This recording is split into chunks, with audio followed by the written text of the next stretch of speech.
Salut à tous, ici Frédéric Morel. Bienvenue sur ma chaîne dédiée à la science et aux découvertes scientifiques. Si vous êtes passionné par l'exploration de notre univers et les avancées scientifiques, pensez à vous abonner. Aujourd'hui, on plonge dans un sujet fascinant qui repousse les limites de notre compréhension. Bonjour Allons-y. à tous, aujourd'hui, je vais vous parler d'un événement fascinant qui a récemment fait la une des journaux, un satellite américain qui a été brouillé par Cuba.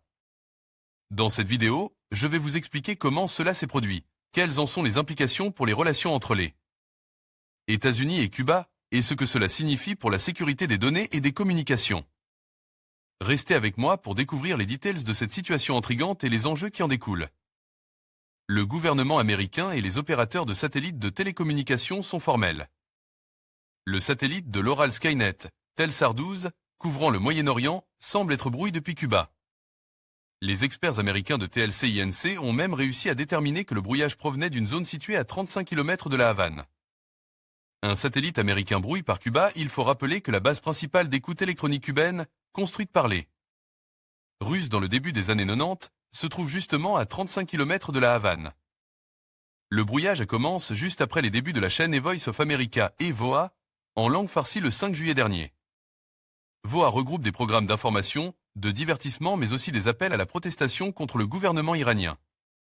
3 autres chaînes américaines en langue farcie sont diffusées par le satellite Telstar 12 et peuvent être reçues avec une simple parabole. Le gouvernement iranien a toujours dénoncé ces émissions expliquant qu'elles incitaient aux manifestations et à la révolte.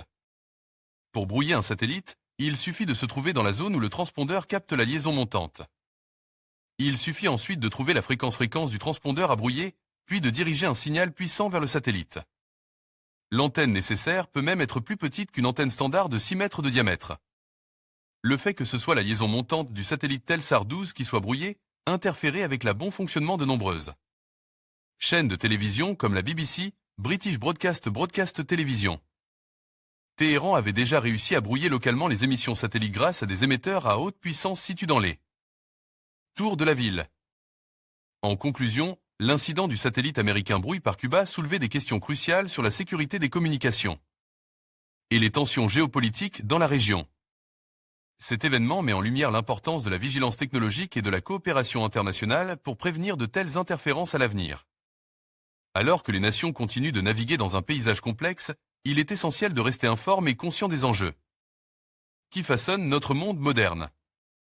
Merci de nous avoir suivis et à bientôt pour d'autres analyses.